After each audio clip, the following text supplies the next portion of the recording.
Hello students, आपण industrial management paper 3 औद्योगिक व्यवस्थापनाचा पेपर 3 पहिला टॉपिक बघतो.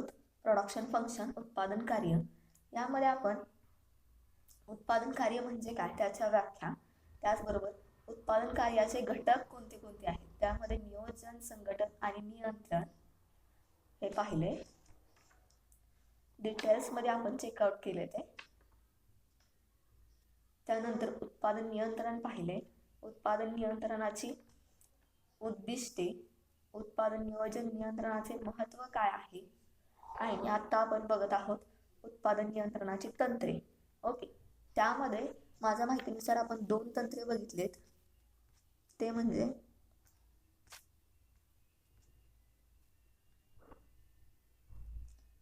मार्ग निर्धारण आणि कार्य वेळापत्रक आपण पाहिले.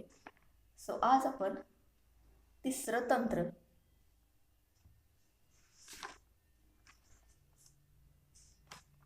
उत्पादन नियंत्रणाचं, टेक्निक्स ऑफ प्रोडक्शन कंट्रोलचं तिसरं तंत्र आपण बघणार आहोत. सो तिसऱ्या तंत्रामध्ये काय सांगितलं आपल्याला, तिसऱ्या तंत्राचं नाव आहे कार्यप्रारंभ आदेश देणे, डिस्पॅचिंग. लक्षात ठेवा, तंत्रे तुम्हाला एक्झामला विचारले जाऊ शकतात. कार्यप्रारंभ आदेश देणे, डिस्पॅचिंग. ज्या वेळेला तुम्ही लेक्चर ऐकत असता त्यावेळेला कमेंट सेक्शनमध्ये कंपल्सरी तुमचं नाव मेन्शन करा. ओके, काय सांगितलंय तुम्हाला, कार्यप्रारंभ आदेश देणे. हे सगळं प्रोडक्शनशी रिलेटेड आहे. ओके, लक्षात ठेवायचं, उत्पादन कार्याशी, नियंत्रणाशी रिलेटेड आहे. कार्यप्रारंभ आदेश देणे, डिस्पॅचिंग. यामध्ये तुम्हाला सांगितलंय उत्पादन कार्याचे मार्ग निर्धारण व कार्य वेळापत्रक निश्चित केल्यानंतर प्रत्येक उत्पादन कार्य प्रारंभ अवस्था अस्तित्वात येत असते. लक्षात ठेवा MCQ साठी. उत्पादन कार्याचे मार्ग निर्धारण व कार्य वेळापत्रक निश्चित केल्यानंतर प्रत्यक्ष उत्पादन कार्य प्रारंभ अवस्था अस्तित्वात येत असते. ओके, उत्पादन कार्याचे मार्ग निर्धारण व कार्य वेळापत्रक केल्यानंतर निश्चित केलेल्या प्रत्यक्ष उत्पादन कार्य प्रारंभ अवस्था ही अस्तित्वात येत असते. ओके,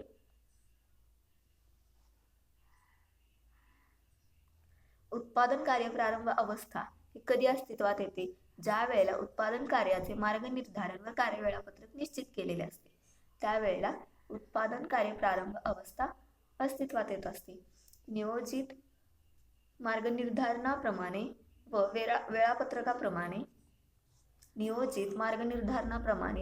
वेळापत्रकाप्रमाणे प्रत्यक्ष उत्पादनाची क्रिया सुरू होण्यासाठी संबंधित विभागांना व कामगारांना कार्यप्रारंभाचे आदेश द्यावे लागत असतात.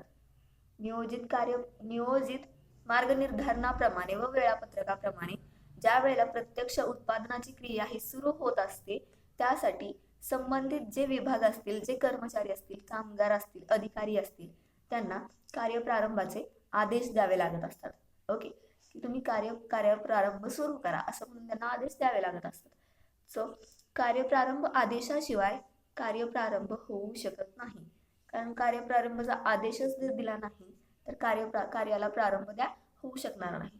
ओके, म्हणजेच संबंधित विभाग असेल, कामगार काम करण्यास सुरुवात करत नाही, जोपर्यंत आदेश येत नाही तोपर्यंत संबंधित अधिकारी असतील, कामगार असतील, ते काय करतात की ते काम करण्यास सुरुवात करत नाहीत. ओके, कार्यप्रारंभ आदेशामुळे कामगारांना, विभागांना काही अधिकार प्राप्त होतात. कार्यप्रारंभ आदेशामुळे कामगारांना, विभागांना काही अधिकार प्राप्त होत असतात. उदाहरणार्थ, एखाद्या कार्याचे प्रारंभ करायचा, त्या प्रारंभ करण्यासाठी आवश्यक ती साधन सामग्री, आवश्यक तो लागणारा कच्चा माल प्राप्त करण्याचा अधिकार असेल. ओके, अशा प्रकारचे अधिकार हे कामगारांना, विभागांना प्राप्त होत असतात. उत्पादन कार्य सुरू असताना सुद्धा, उत्पादन कार्याची प्रोसेस सुरू असताना आवश्यक ते आदेश, सूचना देण्याचे कार्य हे या विभागांना करावे लागत असते. ओके, लक्षात ठेवा, उत्पादन कार्य सुरू असताना सुद्धा आवश्यक ते आदेश देणे, सूचना देणे याचं काम हे या विभागांना, कामगारांना करावं लागत असतं. कारण कार्यप्रारंभामुळे काय झालेलं असतं की त्यांना काही अधिकार प्राप्त झालेले असतात. मार्ग निर्धारणाप्रमाणे व कार्य वेळापत्रकाप्रमाणे प्रत्यक्ष कार्य होण्यासाठी मार्ग निर्धारणाप्रमाणे व कार्य वेळापत्रकाप्रमाणे प्रत्यक्ष कार्य होण्यासाठी कार्यावर योग्य ते नियंत्रण ठेवण्याचे कार्य या विभागास करावे लागत असते. लक्षात ठेवा MCQ साठी. ओके. मार्गनिर्धारणाप्रमाणे व कार्य वेळापत्रकाप्रमाणे प्रत्यक्ष कार्य होण्यासाठी मार्गनिर्धारणाप्रमाणे व कार्य वेळापत्रकाप्रमाणे प्रत्यक्ष कार्य होण्यासाठी कार्यावर योग्य ते नियंत्रण ठेवण्याचे कार्य या विभागास करावे लागते. ओके, समजलं. कार्यप्रारंभ आदेश देणे म्हणजे काय? ज्या वेळेला उत्पादन कार्याचे मार्गनिर्धारण आणि वेळापत्रक तयार झालेलं असतं त्यावेळेला कार्यप्रारंभ आदेश देणे ही अवस्था निर्माण झालेली असते. आणि ज्या वेळेला कार्यप्रारंभ आदेश देणे ही अवस्था निर्माण झालेली असते त्या अवस्थेमध्ये कार्यप्रारंभाचा आदेश दिल्याशिवाय कार्याला प्रारंभ होऊ शकत नसतो. ओके. आणि ज्या वेळेला आदेश दिला जातो त्यावेळेला जे संबंधित कामगार असतील, कर्मचारी असतील, ते कामाला लागतात. त्यांना काही अधिकारही त्यावेळेला प्राप्त होत असतात. ओके. आणि त्या अधिकारांचा उपयोग ते उत्पादन कार्य सुरू असताना जे काही आवश्यक ते आदेश द्यायचे असतात, सूचना द्यायच्या असतात, त्याच्यासाठी त्याचा उपयोग ते करत असतात. आता काही व्याख्या दिल्यात तुम्हाला.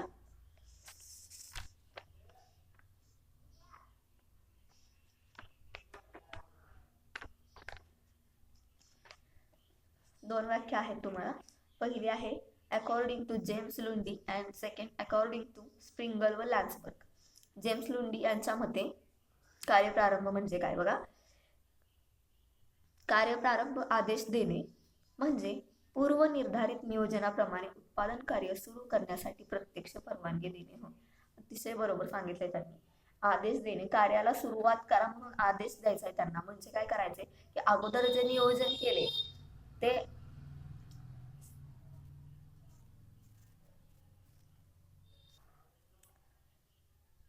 कार्यप्रारंभाला आदेश देणे म्हणजे अगोदर जे ते उत्पादन क्रियेचं जे नियोजन केलेलं आहे ते उत्पादन कार्य सुरू करण्यासाठी प्रत्यक्ष परवानगी देणे म्हणजेच कार्यप्रारंभ आदेश देणे होय. ओके. दुसरी डेफिनेशन आहे, दुसरी व्याख्या आहे स्प्रिंगल व लॅन्सबर्ग यांच्या मते. स्प्रिंगल व लॅन्सबर्ग यांच्या मते यांनी काय सांगितले, कार्य वेळापत्रकानुसार प्रत्यक्ष कार्य होण्यासाठी निर्धारित मार्गावरील यंत्रसामग्री, कार्यस्थळे, साधन सामग्री व कामगार यांचा अचूक उपयोग व्हावा म्हणून दिलेल्या आदेशाचा समावेश कार्यप्रारंभ आदेशात होतो.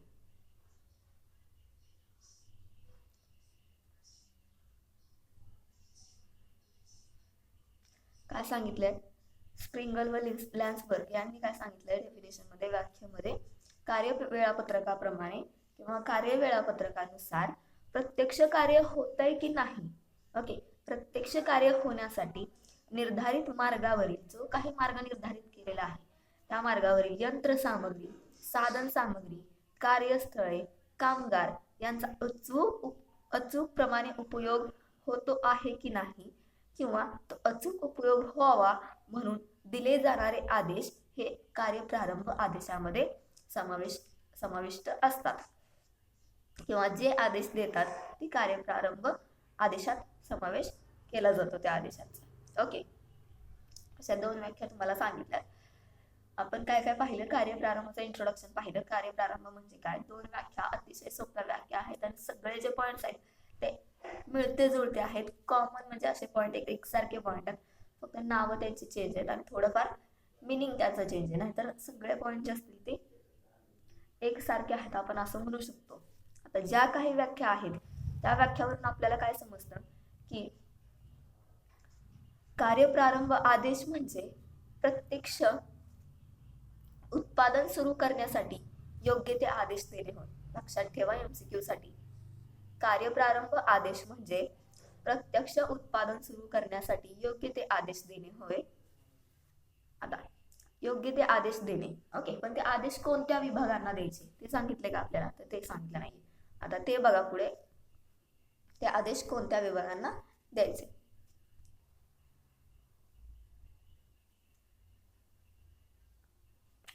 ओके. तर कार्यप्रारंभ आदेशामध्ये आपल्याला हे सांगितलंय का की आपण कार्यप्रारंभ आदेशामध्ये काय केलं जात असतं, प्रत्यक्ष उत्पादन सुरू करण्यासाठी आदेश दिले जातात. परंतु ते आदेश कोणत्या विभागांना द्यायचे, तर त्यासाठी तुम्हाला पुढे सांगितलं 3 विभाग तुम्हाला दिलेत, त्यांना ते आदेश द्यावे लागत असतात. मग त्यामध्ये पहिला आहे संग्रहण विभाग, दुसरा आहे उपकरणे विभाग, त्यानंतर कार्यशाळा. ओके, सो पहिला आहे संग्रहण विभाग, त्यानंतर उपकरणे विभाग, त्यानंतर कार्यशाळा. मग लक्षात ठेवा की पहिलं संग्रहण विभाग सांगितले. मग संग्रहण विभागामध्ये काय तुम्हाला सांगितलं गेले की कशा पद्धतीने त्यांना आदेश दिले जातात किंवा कशाचे आदेश त्यांना दिले जात असतात कार्यप्रारंभामध्ये. तर संग्रहण विभागामध्ये उत्पादन कार्यासाठी आवश्यक असणारा कच्चा माल जो असेल, त्याचबरोबर इतर साधन सामग्री उत्पादन कार्याच्या ठिकाणी उपलब्ध करण्यासाठी संग्रहण विभागास योग्य ते आदेश दिले जात असतात. ओके, संग्रहण विभागाकडे कशाचे आदेश दिले जात असतात की ज्या ठिकाणी उत्पादन कार्य सुरू होणार आहे त्या ठिकाणी उत्पादनासाठी लागणारा जो कच्चा माल असेल आणि साधन सामग्री असेल ते उपलब्ध करून देण्यासाठीचे आदेश हे संग्रहण विभागाला दिले जात असतात. त्याचबरोबर उपकरणे विभागामध्ये काय केलं जात असतं, तर उपकरणे विभागामध्ये उत्पादन कार्यासाठी लागणारी जी उपकरणे आहेत, कार्याला सुरुवात होण्यापूर्वी ते सुस्थितीत आहेत की नाही याची पाहणी करणे, याची तपासणी करणे. लक्षात ठेवा MCQ साठी उपकरणे विभागामध्ये कोणते आदेश दिले जातात, तर उत्पादन कार्यासाठी जी उपकरणं आपल्याला मशिनरी ज्या लागणार आहेत त्या मशिनरी सुस्थितीत म्हणजे उत्पादन कार्य सुरू होण्यापूर्वी त्या मशिनरी सुस्थितीत आहेत की नाहीत, त्याचबरोबर त्यांची तपासणी करणं, त्यांची पाहणी करणं याचे आदेश उपकरणे विभागाला दिले जात असतात. या विभागास योग्य ते आदेश दिल्यानंतर हा विभाग उपकरणांची दुरुस्ती तपासणी करून कार्यक्षम उपकरणे कामाच्या ठिकाणी कार्यप्रारंभापूर्वी उपलब्ध करून देत असतो. ओके, उपकरण विभागात कोणते आदेश दिले जातात, तर उत्पादन कार्य सुरू होण्यापूर्वी उत्पादन कार्यासाठी जे लागणाऱ्या मशिनरी आहेत म्हणजे उपकरणे आहेत, ती उपकरणे सुस्थितीत आहेत का नाहीत याची तपासणी करणं, याची पाहणी करणं, याचे आदेश त्यांना दिले जातात. आणि याचा आदेश दिल्यानंतर उपकरणे विभागामध्ये काय केलं जातं, ते लोक काय करतात, योग्य तो आदेश आल्यानंतर जी काही उपकरणे आहेत ती उपकरणांची दुरुस्ती करणं, त्याची तपासणी करणं व कार्यक्षम उपकरणे कामाच्या ठिकाणी कार्याला प्रारंभ होण्यापूर्वी उपलब्ध करून देणं, हे काम ते लोक करत असतात. अतिशय सोपं आहे. त्यानंतर आहे कार्यशाळा. कार्यशाळेमध्ये काय कशाचे आदेश दिले जातात बघा, ज्या ठिकाणी प्रत्यक्ष उत्पादनाचे कार्य सुरू होतं, ज्या ठिकाणी प्रत्यक्ष उत्पादनाचं कार्य सुरू होतं त्या विभागास कार्यशाळा असे म्हणलं जातं. जिथं डायरेक्टली प्रोडक्शन प्रोसेस ही सुरू होते त्याला कार्यशाळा असे म्हटले जातात. या विभागाला सुद्धा कार्यप्रारंभ आदेश दिले जात असतात. आता कोणते आदेश दिले जात असतात या ठिकाणी तुम्हाला ते मेन्शन केलेले नाही, त्यासाठी तुम्ही तेवढंच लक्ष ठेवायचं की ज्या ठिकाणी प्रत्यक्ष उत्पादन कार्य सुरू होतं त्याला कार्यशाळा असे म्हटले जातात आणि त्याला हे कार्यप्रारंभ आदेश हे दिले जात असतात. ओके, कार्यशाळा विभागाला सुद्धा.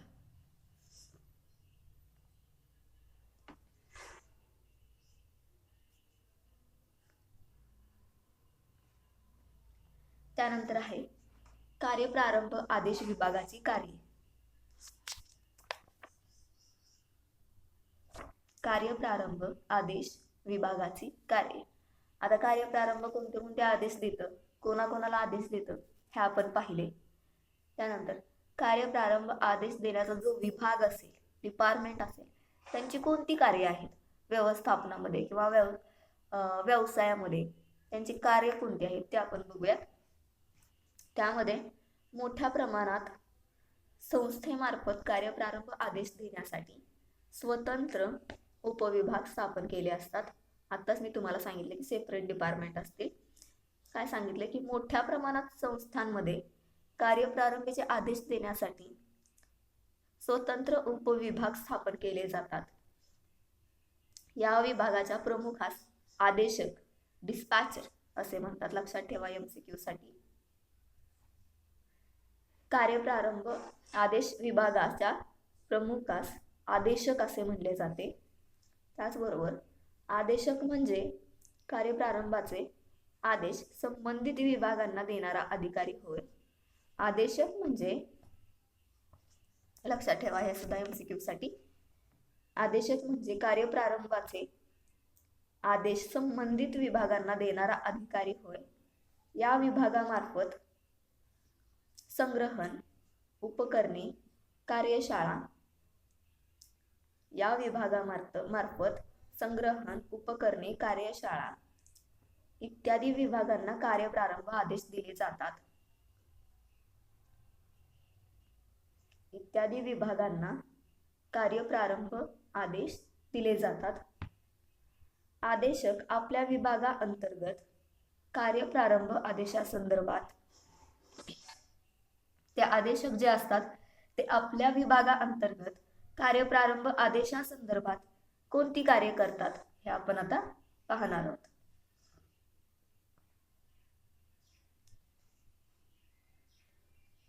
ओके,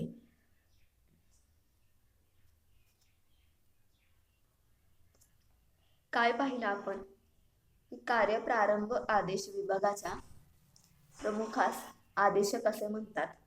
त्याचबरोबर तो कार्यप्रारंभाचे आदेश संबंधित विभागांना देणारा अधिकारी असतो. या विभागामार्फत संग्रहण, उपकरणे, कार्यशाळा इत्यादी विभागांना कार्यप्रारंभाचे आदेश दिले जातात. ओके, आता त्या आदेशकाचे जे कार्य असतील, कार्य कोणते ते आपण बघूयात. एका लाईन मध्ये तुम्हाला कार्य सांगितलेली आहेत, काही डिटेल्स मध्ये नाही येत ती. अशी 15 कार्य आहेत आदेशकाची, लक्षात घ्या. त्यामध्ये पहिलं कार्य आहे उत्पादन क्रियेस आरंभ होण्यापूर्वी उत्पादन स्थळाच्या ठिकाणी योग्य ती सुस्थितीतील यंत्रे, उपकरणे, साधने उपलब्ध ठेवण्यासाठी आदेश देणे. जे की मी अगोदरही तुम्हाला सांगितलं, ते उपकरणे विभागामध्ये आदेश दिले जातात. काय आदेश दिला जातो? उत्पादन क्रियेला सुरुवात होण्या अगोदर उत्पादन क्रियेच्या ठिकाणी जी काही यंत्रे, उपकरणे असतील, साधने असतील, जी सुस्थितीत, सुव्यवस्थित किंवा सुस्थितीमध्ये, व्यवस्थित अवस्थेमध्ये ते त्या ठिकाणी उपलब्ध करून देण्याबद्दल आदेश देणे किंवा देण्यासंदर्भात आदेश देणे. ओके, दुसरं कार्य आहे उत्पादन कार्यासाठी आवश्यक असणारा कच्चा माल व साधन सामग्री कार्यशाळेत. उत्पादन कार्यासाठी आवश्यक असणारा कच्चा माल व साधन सामग्री कार्यशाळेत कामाच्या ठिकाणी संग्रहण विभागातून उपलब्ध ठेवण्याची व्यवस्था करणे. ओके, उत्पादन कार्यासाठी आवश्यक असणारा कच्चा माल, उत्पादन कार्यासाठी आवश्यक असणारा कच्चा माल व साधन सामग्री कार्यशाळेच्या कामाच्या ठिकाणी संग्रहण विभागामधून उपलब्ध करण्याची व्यवस्था करणे. ओके, तिसरं कार्य आहे कामगारांना पूर्वनियोजित तारखेपूर्वी व वेळेपूर्वी आपली कार्य पूर्ण करण्यासाठी आदेश देणे. कामगारांना पूर्वनियोजित तारखेपूर्वी व वेळेपूर्वी आपली कामे हे कंप्लीट करण्याचे आदेश देणे कामगारांना. चौथं कार्य आहे आदेशासंबंधी वेळापत्रक तक्ता. आदेशासंबंधी जे काही आदेश देणार आहोत त्या प्रत्येक आदेशाचं सेपरेट वेळापत्रक तयार केलं जात असतं, शेड्यूल रेकॉर्ड तयार केलं जात असतं. त्यामध्ये कार्य आदेशासंबंधी वेळापत्रक तक्ता, मार्गसूची, क्रियासूची कार्ड, ओळख टॅग इत्यादीचा पुरवठा करावा लागत असतो. त्याचबरोबर 5वं कार्य उत्पादन कार्यासंबंधी आवश्यक त्या सूचना, उत्पादन कार्यासंबंधी आवश्यक त्या सूचना, माहिती, उत्पादनाचे तक्ते इत्यादी संबंधित विभागांना व कर्मचाऱ्यांना पुरवणे. उत्पादन कार्यासंबंधी आवश्यक असणाऱ्या सूचना, आवश्यक असणारी माहिती, उत्पादन तक्ते इत्यादी संबंधित विभागांना व कामगारांना पुरवणे. त्यानंतर 6वं कार्य असेल ते म्हणजे उत्पादनाच्या प्रक्रियेत कोणकोणत्या ठिकाणी तपासणी करावी. उत्पादनाच्या प्रक्रियेत कोणकोणत्या ठिकाणी तपासणी करावी याबाबत तपासणी आदेश संबंधितांना देणे व त्या आधारे तपासणी अहवाल तयार करणे. लक्षात घ्या MCQ साठी हे. उत्पादनाच्या प्रक्रियेत कोणत्या कोणत्या ठिकाणी तपासणी करायची याबाबत तपासणी आदेश संबंधितांना देणे व त्या आधारे तपासणी अहवाल तयार करणे. ओके, हे कार्य करावं लागतं आदेशकाला. त्याबरोबर 7वं कार्य, उत्पादनाच्या प्रत्येक क्रियेस लागणाऱ्या वेळेची नोंद ठेवणे. महत्वाचं कार्य आहे एमसीक्यू साठी. उत्पादनासाठी प्रत्येक जी उत्पादनाची क्रिया आहे त्यासाठी किती वेळ लागणार आहे याची वेळ ही नोंद करून ठेवणे हे कार्य करावं लागतं आदेशकाला. आणि याचं पूर्ण नियोजन हे वेळापत्रकामध्ये केलं जात असतं. अगोदर आपण बघितले वेळापत्रकामध्ये उत्पादन क्रियेसाठी ज्या क्रिया लागतात त्या क्रियांचा संख्यांचा त्याच क्रियांच्या संख्यांचा क्रम तो निश्चित केला जात असतो. त्याचबरोबर कोणत्या क्रियेला किती वेळ लागणार आहे, ओके, किंवा कोणत्या वेळेमध्ये किती प्रोडक्शन निर्माण होणार आहे, उत्पादन घेतलं जाणार आहे, या सर्वांचं वेळेचं टाइम टेबल हे कार्य वेळापत्रकामध्ये तयार केलं जात असतं. आणि त्याच्या नोंदी ठेवायचं काम हे आदेशकाचं असतं. ओके, त्यानंतर आठवं कार्य आहे उत्पादन प्रवाहाच्या प्रगतीची नोंद घेणे. उत्पादनाचे जे प्रवाह असतील त्या प्रवाहांची नोंद घेण्याचं काम हे आदेशकाला करावं लागत असतं. ओके, त्यानंतरचं कार्य आहे उत्पादनाच्या प्रक्रियेतील अर्धपक्का माल एका अवस्थेतून उत्पादनाच्या प्रक्रियेतील अर्धपक्का असणारा माल हा एका अवस्थेमधून किंवा यंत्रापासून दुसऱ्या अवस्थेमध्ये यंत्राकडे हलवण्याचे आदेश देणे. लक्षात ठेवा एमसीक्यू साठी, उत्पादनाच्या प्रक्रिया होत असताना जो काही अर्धपक्का माल असेल म्हणजे ज्याच्यावरती अर्धी प्रोसेस झालेली आहे अर्धी प्रोसेस होणार आहे, तो माल एका अवस्थेमधून एका यंत्रापासून दुसऱ्या यंत्राकडे किंवा एका अवस्थेमधून दुसऱ्या अवस्थेकडे नेण्याचे, पोचविण्याचे, हलविण्याचे आदेश हे आदेशकाला द्यावे लागत असतात. त्यानंतर उत्पादन आदेशासोबत दिलेल्या सर्व दुय्यम पूरक आदेशांचे संदर्भासाठी व नस्तीकरणासाठी व्यवस्थित रेकॉर्ड ठेवणे.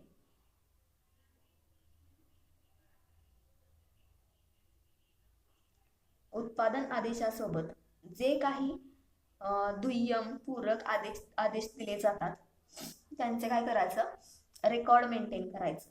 हे काम आदेशकाला करावं लागत असतं.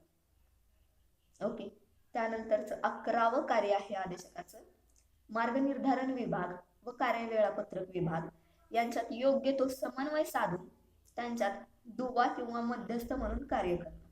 ओके, मार्गनिर्धारण आणि कार्य वेळापत्रक केल्यानंतर या दोन क्रिया निश्चित केल्यानंतर आपल्याला कार्य आदेश देणे ही क्रिया अस्तित्वात येत असते. या क्रियेचा अस्तित्व निर्माण होत असतं किंवा या क्रियेची सुरुवात होत असते.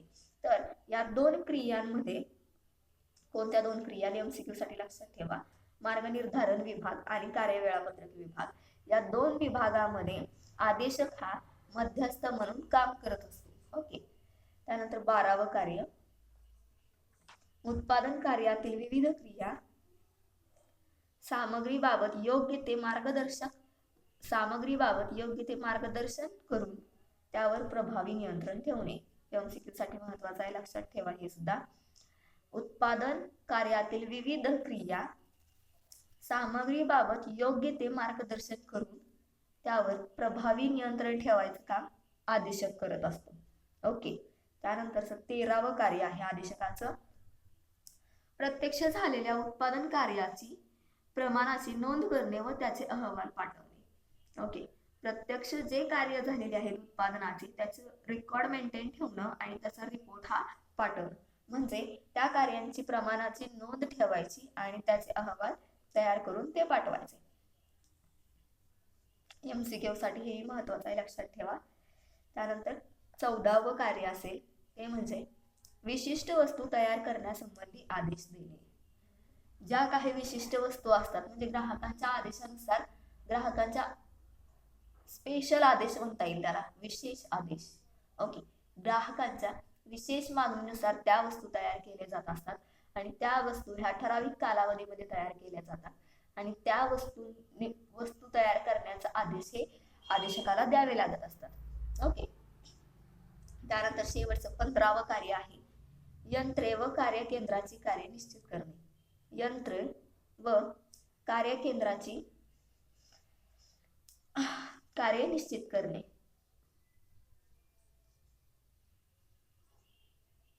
या प्रकारची 15 कार्य या आदेशकाला करावी लागत असतात. काय काय पाहिलं आपण?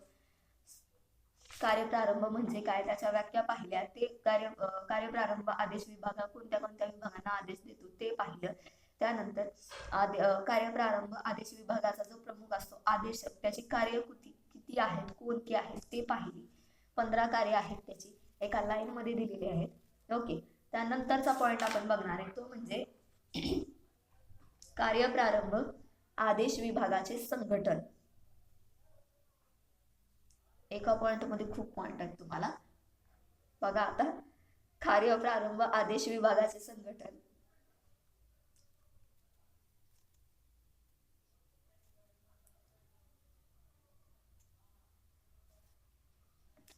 कार्यप्रारंभ आदेश विभागाचे संघटन यामध्ये काय सांगितलंय, या विभागाचे संघटन हे 2 पद्धतीमध्ये केलं आहे.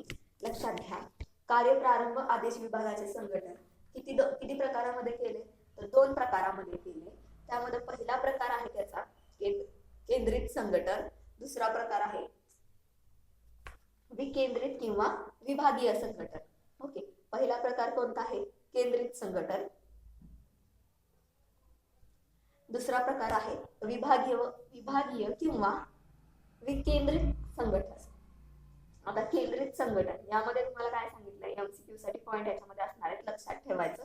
ज्या वेळेला सांगेल की एमसीक्यू साठी हे पॉइंट महत्वाचे आहेत, त्यावेळेला ते नोट्स काढायच्या त्याच्या किंवा प्रॉपर ते नोट डाऊन करून घ्यायचं.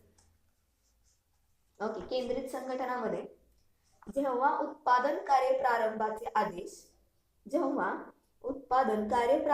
आदेश एका विभागामधून दिले जातात तेव्हा त्यास केंद्रित संघटन असे म्हणतात. लक्षात ठेवा एमसीक्यू साठी. ओके. जेव्हा उत्पादन कार्यप्रारंभाचे आदेश एकाच विभागातून दिले जातात तेव्हा त्यास केंद्रित संघटन असे म्हणतात. ओके. मोठ्या कारखान्यात प्रारंभ आदेश देण्यासाठी स्वतंत्र विभाग हे स्थापन केले जात असतात.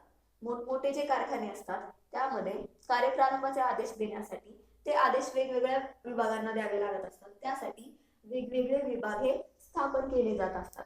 ओके. या विभागामधून सर्व संबंधित विभागांना व कामगारांना आदेश दिले जातात. या विभागामधून संबंधित कामगारांना आदेश दिले जात असतात. केंद्रित संघटनेमुळे उत्पादन कार्यावर प्रभावी नियंत्रण ठेवणे हे शक्य होत असते. केंद्रित संघटनेमुळे उत्पादन कार्यावरती प्रभावी नियंत्रण ठेवणे शक्य होत असते. हे एमसीक्यू साठी लक्षात ठेवा. आदेश प्रदानास अचूकता प्राप्त होते. विविध कार्यातील कार्य प्रगती ही सहज समजते. आता केंद्रित संघटनामध्ये काय होतं, केंद्रित संघटनामध्ये उत्पादन कार्य प्रारंभाचे आदेश एका विभागामधून दिले जातात. ओके. लक्षात ठेवा. केंद्रित संघटनामध्ये जे काही आदेश दिले जातात ते एका विभागामधून दिले जातात आणि जे मोठमोठे कारखाने असतील त्या कारखान्यांमध्ये कार्यप्रारंभाचे आदेश देण्यासाठी स्वतंत्र विभाग स्थापन केलेले असतात. या स्वतंत्र विभागामधून संबंधित विभागांना आदेश दिले जात असतात. ओके. आणि केंद्रित संघटनेमुळे काय होतं, जे उत्पादन कार्य होणार आहे त्याच्यावरती प्रभावी नियंत्रण ठेवता येतं. ओके. समजलं केंद्रित संघटन म्हणजे काय? लक्षात ठेवा. एमसीक्यू साठी 2 पॉइंट यातले तुम्हाला येऊ शकतात. त्यानंतर विकेंद्रित संघटन किंवा विभागीय संघटन. आता केंद्रित संघटनामध्ये एकाच विभागातून आदेश दिले जात होते उत्पादन कार्यप्रारंभाचे. ओके. आता विकेंद्रित संघटनामध्ये काय सांगितलंय, ज्यावेळी उत्पादन क्रिया सुरू करण्याचे आदेश वेगवेगळ्या संबंधित विभागामार्फत दिले जातात त्याच वेळी विकेंद्रित अथवा विभागीय संघटन असे म्हणले जाते. लक्षात घ्या. ज्या वेळेला उत्पादन क्रियेचे आदेश एकाच विभागामधून येतात त्याला केंद्रित संघटन असे म्हणतात आणि ज्या वेळेला उत्पादन क्रिया सुरू करण्यासाठी आदेश हे वेगवेगळ्या विभागामधून येत असतात त्यावेळेला त्याला विकेंद्रित संघटन किंवा विभागीय संघटन असे म्हणले जाते, कारण आदेश जे येणार आहेत ते वेगवेगळ्या विभागाकडून येणार आहेत आपल्याला. यासाठी प्रत्येक विभागामध्ये विभागीय आदेश नियुक्त केला जातो व त्याच्या मार्फत आदेश देण्याचे कार्य करावे लागत असते. बरोबर आहे, कारण प्रत्येक जर वेगवेगळ्या विभागामधून आदेश आपल्याकडे येत असतील तर त्या विभागामध्ये आदेश देण्यासाठी विभागीय आदेशाची नियुक्ती करणं अतिशय महत्वाचं असतं आणि त्याच्याद्वारे हे आपल्यापर्यंत आदेश येत असतात. ओके, हे पाहिलं आपण कार्यप्रारंभ आदेश विभागाचे संघटन. दोनच प्रकारामध्ये आहे, पहिला आहे केंद्रित, दुसरा आहे विकेंद्रित किंवा विभागीय संघटन. ओके, त्यानंतर कार्यप्रारंभ आदेश देण्याची कार्यपद्धती आहे. तुम्हाला कार्यप्रारंभ आदेश देण्याची कार्यपद्धती ही तुम्हाला 8 पॉइंट मध्ये दिलेली आहे. नाही, कार्यपद्धती तुम्हाला पॉइंट मध्ये दिलेली नाहीये. कार्यप्रारंभ आदेश देण्याची कार्यपद्धती. आता कार्यप्रारंभाचे आदेश दिले जातात, कशा पद्धतीने आदेश दिले जातात, ते कशी प्रोसेस असते ते आपण यामध्ये बघूया, अभ्यास करूया त्याचा. ओके, ज्या वेळेला सांगितलं जाईल की हे एमसीक्यू साठी महत्वाचं आहे त्यावेळेला त्याचे प्रॉपर नोट्स काढा किंवा ते नोट डाऊन करून घ्या. आता आदेश, कार्यप्रारंभ आदेश देण्याची कार्यपद्धती, त्यामध्ये तुम्हाला सांगितलंय कार्यप्रारंभ आदेश विभागाचे आदेश देण्याची कार्यपद्धती ही शास्त्रशुद्ध असली पाहिजे. लक्षात ठेवा, एमसीक्यू साठी जे काही आदेश दिले जातात त्या आदेशाची कार्यपद्धती कशी असली पाहिजे, तर ती पद्धती शास्त्रशुद्ध असणं अतिशय महत्वाचं असतं व्यवसायामध्ये. त्याचबरोबर उत्पादन पद्धतीच्या प्रकारानुसार आदेश देण्याची कार्यपद्धती निश्चित केली जाते. उत्पादन पद्धतीच्या प्रकारानुसार आदेश देण्याची कार्यपद्धती निश्चित केली जात असते. ओके, ज्या पद्धतीने उत्पादनाचे प्रकार असतील त्या प्रकारानुसार आदेश देण्याची कार्यपद्धती निश्चित केली जात असते. लक्षात ठेवा, एमसीक्यू साठी आदेश देण्याची कार्यपद्धती कशी निश्चित केली जाते किंवा कशावरून निश्चित केली जाते, तर ती उत्पादन पद्धतीच्या प्रकारावरून आदेश देण्याची कार्यपद्धती ही निश्चित केली जात असते. त्यानंतर मोठ्या प्रमाणावर व गटवार प्रक्रिया या पद्धतीमध्ये एकाच प्रकारचे आदेश वारंवार द्यावे लागत असतात. ओके, कार्यप्रारंभ आदेश देण्याच्या कार्यपद्धतीमध्ये कसं असतं, मोठ्या प्रमाणात एकाच प्रकारचे आदेश हे वारंवार द्यावे लागत असतात. आदेशामध्ये बदल नवीन नसल्याने ही आदेश पद्धती सुलभ होत असते. आदेश देण्यामध्ये जर काही चेंजेस करायचे असतील किंवा काही नवीन बदल करायचे असतील तर ती आदेश देण्याची पद्धती किचकट होते. परंतु इथं काय, इथं तसं नाहीये. आदेश देण्याच्या पद्धतीमध्ये त्या आदेशांमध्ये काही बदल नसतो किंवा त्याच्यामध्ये काही नवीन नसतं, त्यामुळे ती आदेश देण्याची कार्यपद्धती अतिशय सुलभ आणि अतिशय सोपी असते. ओके, परंतु कृतक उत्पादन, आता कृतक उत्पादनला आपण तुम्ही कृतक नाही म्हटलात तरी चालेल, तिथं तुम्ही डायरेक्ट म्हणा जॉब प्रोडक्शन असं तुम्ही तिथं म्हणू शकता, कारण कृतक हा शब्द लक्षात राहीलच असं काही नाही. परंतु कृतक उत्पादन जॉब प्रोडक्शन पद्धतीमध्ये ग्राहकांच्या आदेशाप्रमाणे वेगवेगळ्या वस्तूंचे उत्पादन करावे लागत असते. लक्षात ठेवा, कृतक उत्पादन पद्धतीमध्ये ग्राहकांच्या आदेशानुसार वेगवेगळ्या वस्तूंचं उत्पादन हे करावं लागत असतं. या ठिकाणी प्रत्येक वस्तूचे स्वरूप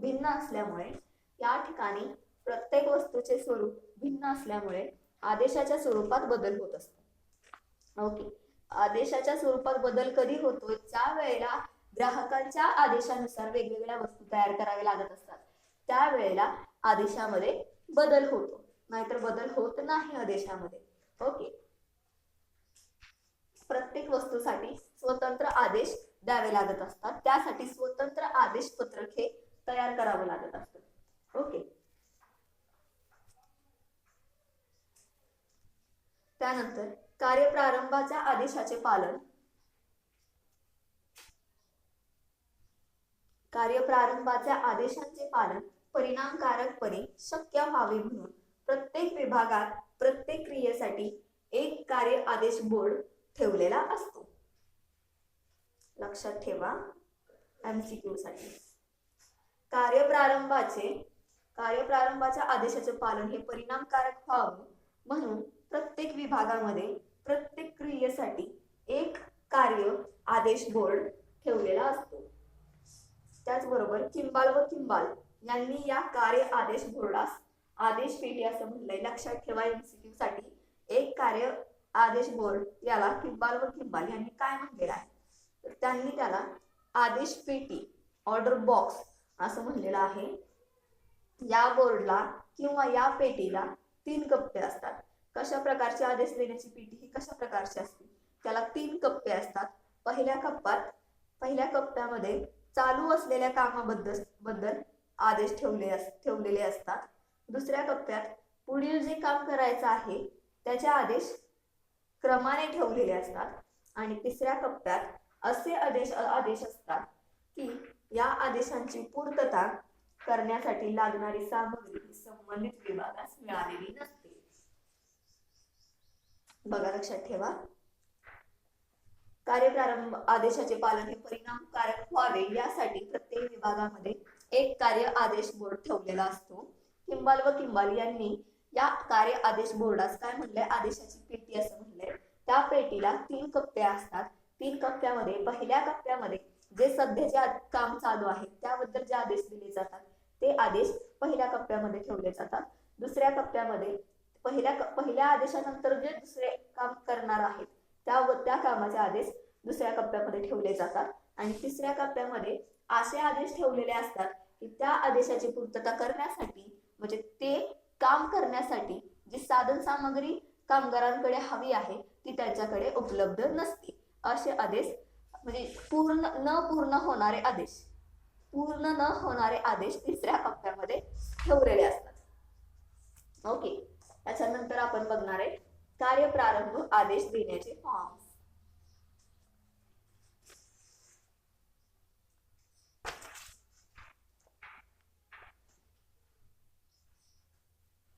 कार्यप्रारंभ आदेश देण्याचे फॉर्म्स यामध्ये कार्यप्रारंभ आदेश देण्याच्या प्रक्रियेमध्ये वेगवेगळे फॉर्म्स असतात. म्हणजे कार्यप्रारंभ आदेशच्या कार्यपद्धतीमध्ये हा सुद्धा पॉइंट येऊ शकतो. ओके. कार्यप्रारंभ आदेश देण्याचे वेगवेगळे फॉर्म्स आहेत. आता ते कशा पद्धतीने आदेश दिले जातात. ओके. या अगोदर आपण पाहिले की कोणत्या विभागांना आदेश दिले जातात. ओके. आणि आता आपल्याला बघायचे की कशा फॉर्म्स मध्ये ते आदेश दिले जातात. 8 फॉर्म्स आहेत. त्यामध्ये पहिला कार्य आदेश व क्रिया तिकीट, त्यानंतर समय कार्ड व मजुरी कार्ड, त्यानंतर तपासणी कार्ड, त्यानंतर स्थलांतरित तिकीट, त्यानंतर साधने व उपकरणे तिकीट, त्यानंतर सामग्री मागणी कार्ड, त्यानंतर वस्तू कार्ड, मोजणी कार्ड. बापरे, कसं लक्षात राहणार आहे एवढं. त्यानंतर पहिला फॉर्म आहे कार्य आदेश व क्रिया ticket, work order and operation ticket.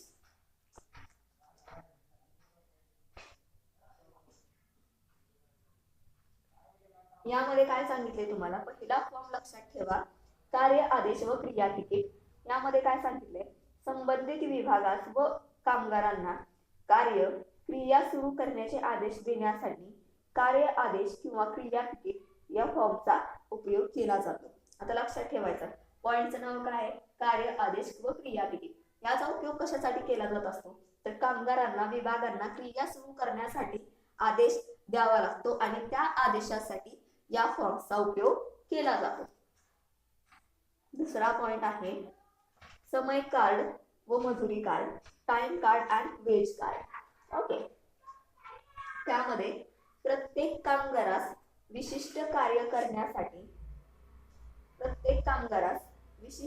करण्यासाठी किती वेळ लागला त्या वेळेची नोंद समय कार्ड मध्ये केली जाते आणि समय कार्डच्या आधारे मजुरी कार्ड तयार केले जातात. मजुरी कार्ड्स मध्ये कामगारांना द्यायची मजुरी ही लिहिली जात असते. समय कार्ड व मजुरी कार्ड नावामध्येच अर्थ आहे की प्रत्येक कामगारास विशिष्ट कार्य करण्यासाठी किती वेळ लागला याची नोंद समय कार्डामध्ये केली जाते असते आणि समय कार्डाच्या आधारे कामगारांना मजुरी किंवा त्यांचे जे वेजेस जे असतात त्यांची ती सॅलरी जी असेल ती पे केली जात असते तिथे. ओके. समय कार्डाच्या आधारे. तिसरं आहे तपासणी कार्ड, इन्स्पेक्शन कार्ड. त्यामध्ये उत्पादन प्रक्रियेमध्ये कोणकोणत्या ठिकाणी तपासणी करायची हे लिहिलेलं असतं, किंवा उत्पादन प्रक्रियेमध्ये कोणत्या कोणत्या ठिकाणी तपासणी कार्य करायचं आपल्याला हे त्यामध्ये मेन्शन केलेलं असतं, निश्चित केलेलं असतं.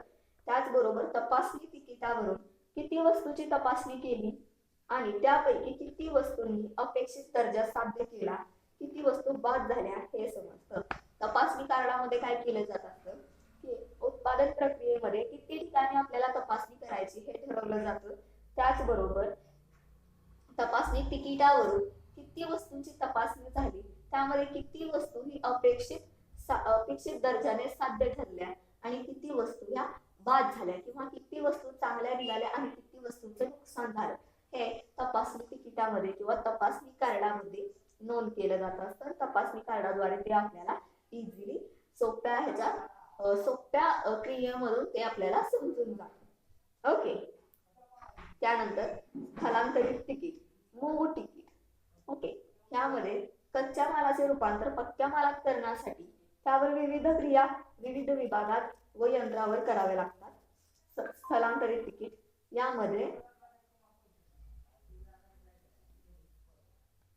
यामध्ये कच्च्या मालाचे रूपांतर पक्क्या मालात करण्यासाठी वेगवेगळ्या क्रिया कराव्या लागत असतात, ज्या की वेगवेगळ्या विभागांना व यंत्रांवर त्या क्रिया कराव्या लागत असतात. अशा वेळी कच्चा माल एक क्रिया झाल्यानंतर पुढील क्रियेसाठी दुसऱ्या विभागात यंत्रांच्या ठिकाणी हलवला जातो. स्थलांतर तिकिटाद्वारे कोणता माल केव्हा कोणत्या ठिकाणी हलवला याचे आदेश स्थलांतर तिकिटाद्वारे दिले जातात. लक्षात ठेवा, स्थलांतर तिकिटामध्ये काय केलं जात असतं, कच्च्या मालावरती रूपांतर करून पक्क्या मालात त्याचं रूपांतर करण्यासाठी कच्चा माल हा एका विभागाकडून दुसऱ्या विभागाकडे, एका यंत्राकडून दुसऱ्या यंत्राकडे हलवला जातो. त्यासाठी अशा वेळी किती प्रमाणात कच्चा माल असा आहे की तो आपण एका ठिकाणाहून दुसऱ्या ठिकाणी, एका अवस्थेकडून दुसऱ्या अवस्थेकडे, एका यंत्राकडून दुसऱ्या यंत्राकडे हलवला आहे याच्या नोंदी स्थलांतरित तिकिटामध्ये ठेवल्या जातात. त्याचबरोबर कोणता माल किती ठिकाणी किंवा केव्हा तो आपण हलवलाय याचे आदेश यामध्ये दिले जातात, किंवा कोणता माल कधी हलवायचा, कोणत्या ठिकाणाहून कोणत्या ठिकाणी न्यायचा याचे आदेश स्थलांतरित तिकिटामध्ये दिले जात असतात. ओके. त्यानंतर पाचवा फॉर्म आहे साधने व उपकरणे. पाचवा फॉर्म आहे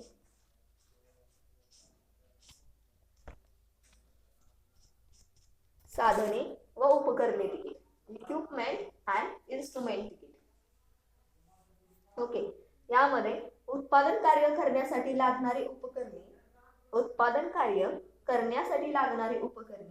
यांत्रिक साधने प्राप्त करण्यासाठी हे तिकीट दिले जाते. उत्पादन कार्य करण्यासाठी लागणारी उपकरणे कोणती आहेत, त्याचबरोबर यांत्रिक साधने प्राप्त करण्यासाठी हे तिकीट दिलं जातं.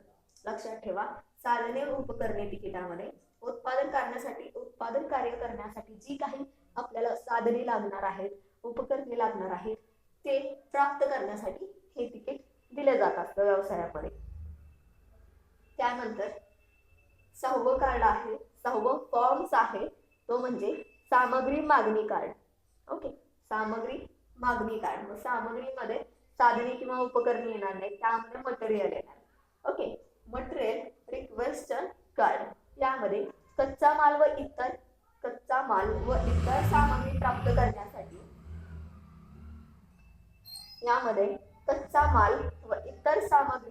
करण्यासाठी या कार्डचा उपयोग केला जातो. सामग्री मागणी कार्ड यामध्ये कच्चा माल जो असेल व त्याचबरोबर इतर सामग्री प्राप्त करण्यासाठी या कार्डचा उपयोग केला जात असतो.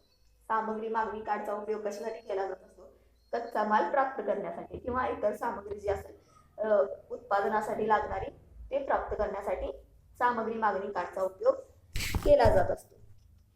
ओके. त्यानंतर आहे, लक्षात ठेवा, सामग्री मागणी कार्ड एमसीक्यू साठी विचारलं जाऊ शकतं. त्यानंतरचं आहे वस्तू कार्ड, जॉब कार्ड. त्यामध्ये काय येतं तर त्यामध्ये ग्राहकांच्या आदेशाप्रमाणे स्वतंत्र वस्तू तयार करण्यासंबंधीचे आदेश या कार्डाद्वारे दिले जात असतात. ओके. व्यवस्थापक काय करत असतो की काही वेळ ही अशी असते उत्पादनाची की त्या ठिकाणी ग्राहकांच्या स्पेशल आदेशानुसार, ग्राहकांच्या विशेष आदेशानुसार वस्तू तयार केल्या जात असतात. त्या वस्तूसाठी, प्रत्येक वस्तूसाठी सेपरेट आदेशपत्रक तयार करावं लागत असतं. सेपरेट वस्तूसाठी त्या वेळापत्रक तयार करावं लागत असतं. आणि त्या वस्तूसाठी, जे वस्तू तयार करण्यासाठी जे आदेश दिले जातात, ते आदेश हे वस्तू कार्ड मध्ये समाविष्ट केलेले असतात. ओके, किंवा वस्तू कार्डद्वारे ते आदेश दिले जात असतात. त्यानंतर शेवटचा फॉर्म आहे मोजणी कार्ड. मोजणी कार्ड यामध्ये उत्पादित झालेल्या वस्तूंची मोजणी करून, त्या वस्तूंची लांबी, रुंदी, आकार इत्यादी माहिती या तिकिटावर लिहिली जात असते. इन शॉर्ट, अंतिम वस्तू तयार झाल्यानंतर त्या वस्तूचं रेकॉर्ड हे मोजणी कार्ड मध्ये मेंटेन केलं जात असतं. त्यामध्ये मोजणी कार्ड मध्ये उत्पादित झालेल्या वस्तूची मोजणी करून, ओके, त्या वस्तूची माहिती या कार्ड मध्ये किंवा या तिकिटामध्ये लिहिली जात असते. त्यामध्ये वस्तूची लांबी असेल, वस्तूची रुंदी असेल, त्याचा आकार असेल, त्याचं वजन असेल, हे मोजणी कार्डामध्ये दिलं जात असतं. ओके, या पद्धतीने आपण बघितलंय कार्यप्रारंभ आदेश देणे. त्यामध्ये त्याचं आपण इंट्रोडक्शन पाहिलं, त्याच्या डेफिनेशन पाहिल्या, परत कोणत्या कोणत्या विभागांना आदेश दिले जातात हे पाहिलं. त्याचबरोबर कार्यप्रारंभ आदेश विभागाचा जो प्रमुख असतो, आदेशक म्हणलं जातं त्याला, त्याची कार्य आपण पाहिली. त्यानंतर कार्यप्रारंभ आदेश विभागाचे संघटन 2 प्रकारामध्ये आहे ते पाहिलं आपण. त्याचप्रमाणे कार्यप्रारंभ आदेश देण्याची कार्यपद्धती कशी असते ते पाहिलं. त्याच्यानंतर कार्यप्रारंभ आदेश देण्याचे फॉर्म्स आहेत, जे की आता आपण घेतले 8 फॉर्म्स, ते आपण पाहिलेत. इन शॉर्ट, आपला कार्यप्रारंभ आदेश देणे हा पॉइंट कव्हर झालेला आहे. ओके, त्यानंतरचं चौथं तंत्र आहे उत्पादन नियंत्रणाचे तंत्र बघतोय आपण. त्यामध्ये 3 तंत्र आपले झालेत. चौथं तंत्र असणार आहे ते म्हणजे अनुसरण किंवा पाठपुरावा, फॉलोअप किंवा एक्सपेंडिंग. ओके, हे आपण नेक्स्ट लेक्चरला बघूयात. कंपल्सरी लेक्चर ऐकत असताना काय करायचं, कमेंट सेक्शन मध्ये तुमचं नाव मेन्शन करायचंय. ओके, आणि कंपल्सरी ज्या ठिकाणी मी सांगते की हे एमसीक्यू साठी महत्वाचं आहे, ते प्रॉपर नोट्स काढायचा, प्रॉपर नोट डाऊन करून घ्या, जेणेकरून एक्झाम साठी तुम्हाला इझी जाईल. सिलेबस तसं खूप टफ आहे आणि जास्त आहे. आपण बघतोय की एका पॉइंट मध्ये 3-3, 4-4 पॉइंट तुम्हाला इन्व्हॉल्व केले गेले आहेत. सो एवढं लक्षात राहणं पॉसिबल नाही. त्यासाठी प्रॅक्टिस तुमची असणं अतिशय महत्वाचं आहे. त्यासाठी तुम्हाला प्रॉपर नोट्स काढून स्टडी करणं महत्वाचं आहे. ओके, नेक्स्ट लेक्चरला आपण बघूयात अनुसरण आणि पाठपुरावा. सो कंपल्सरी तुमचं नाव मेन्शन करा कमेंट सेक्शन मध्ये. Okay, thank you.